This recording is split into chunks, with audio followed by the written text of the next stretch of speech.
بسم الله الحمد لله رب العالمين والصلاة والسلام على أشرف الأنبياء والمرسلين قال سبحانه والكاظمين الغيظ والعافين عن الناس والله يحب المحسنين إن شاء الله يزاريو توبوساتشن ስለ አፉታ ይቅርታ ስለማድረግ ይሆናል። ለዚህም አላህ Subhanahu Wa Ta'ala የነዛ የጥንቁቆች ባህሪ የነዛ የደጋግ ባህሪዎች መገለጫ አንዱ ባህሪያቸው ምንድነው? ወልካዲሚን አልገይዝ ቁጭታቸው ንዴታቸውን ዋጥ የሚያደርጉ ጭብጥ ኢምሳክ የሚያደርጉ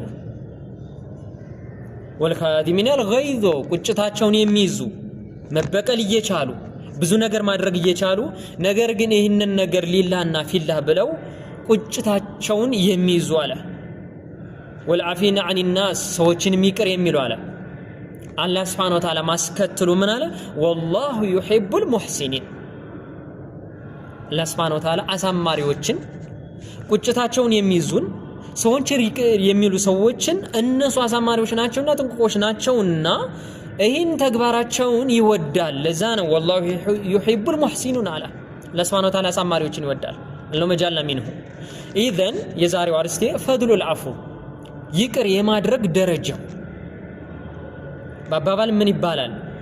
ይቅርባል ይቅር ይባልልሃልና ወኹሱሰን እህት ወንድሞች አማኞች ጋር በሚኖረን መስተጋብር ሰዎች ጋር በሚኖረን አላቃ በሚኖረን ማህበራዊ ህይወት መልካም ንግግር መልካም ነገር ማድረግ ሰዎችን ሲዘሉሙን ይቅር ማድረግ ይሄ አንዱ መገለጫ ነው ያማኞች መገለጫ ነው።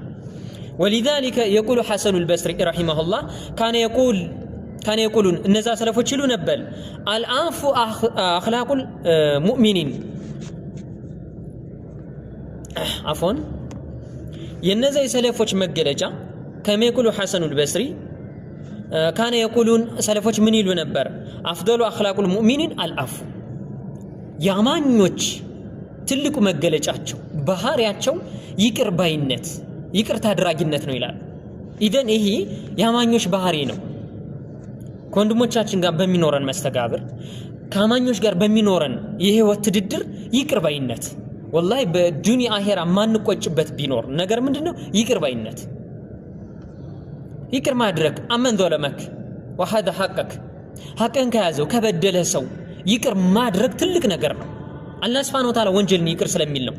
لذلك قال سبحانه فمن عفا له عفو ያለ ዋስለሃ ያስተካከለም فاجره على الله ደመወዙ ምንደው ከአላህ Subhanahu Wa Ta'ala ዘንድ ነው አለ።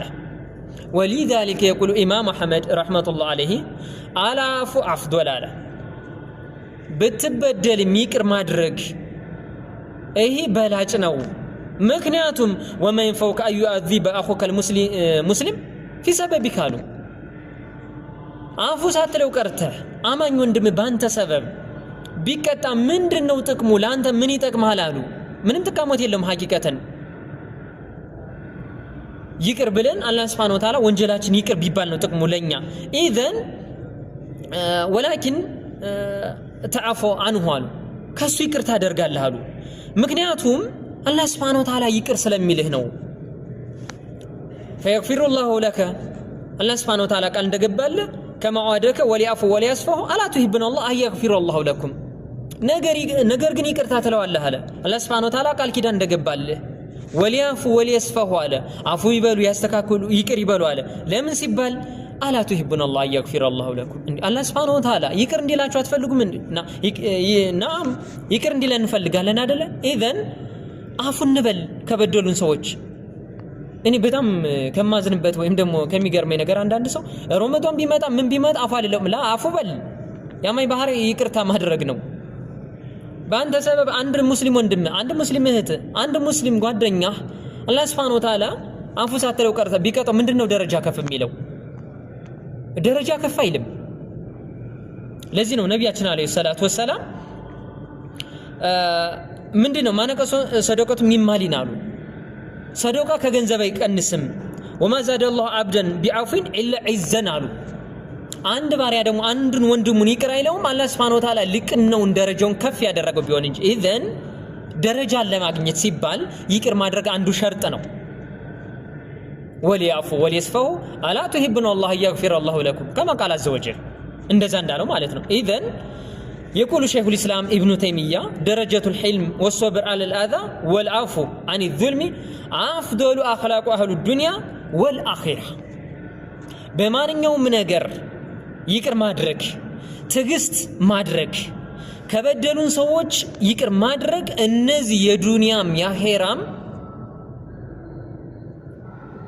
ትልቅ ጥቅም ያላቸውና ደግሞ የነቢያቶች ወራሽ የሆኑ የነዚህ መልካም ባሪያዎች መገለጫ ነው አለ። ይሄ ነው አላህ Subhanahu Wa Ta'ala ብሎ ስለሚል ነው والكاظمين الغيظ والعافين عن الناس والله يحب المحسنين እንዲህ ብሎ ስላለ ነው አላህ Subhanahu Wa Ta'ala። ስለዚህ አፉ ማለት የአላህ Subhanahu Wa Ta'ala ማርታ ለማግኘት አንዱ ሰበብ ነው። አፉታ ይቅርታ ማድረግ የአላህ Subhanahu Wa Ta'ala ይቅርባይነት ወይም ደግሞ ወንጀላችን እንዲማር አንዱ ሰበብ ነውና ይቅርታ ማድረግን አፉ መባባልን እንደሚንሃጅ እንደ አቂዳ በህይወታችን ልንላመደውም አቂዳ አድርገን ልንይዘው ግድ ይላል። አይተን ከሆነ ነቢያችን አለይሂ ሰላቱ ወሰላም ሀድ ለሚያስፈልጋቸው ሰዎች እንኳን ወንቱ ሙጠላቃ እናንተ ነጃ ወጪዎች ወይም ደግሞ እናንተ ነፃ ወጪዎች ናቸው እያሉ ነበር የመለሷቸው። ስንትና ስንት በድለዋቸዋል፣ ስንትና ስንት ዙልም አድርሰውባቸዋል በነቢያችን አለይሂ ሰላቱ ወሰላም ላይ በመልካም ደጋግ ባሪያዎች ላይ። ላኪን አፉታን ያስቀድሙ ነበር የአላህ Subhanahu Wa Ta'ala ማርታ ስለሚከጅሉ። ኢዘን እኛ የነቢያችን አለይሂ ሰላቱ ወሰላም ተከታይ እስከሆን ድረስ የሳቸውን ሚንሃጅ የሳቸውን አቂዳ የሳቸውን እምነት ወራሽ እስከሆን ድረስ የሳቸውን ባህሪ መላበስ ግድ ይላል።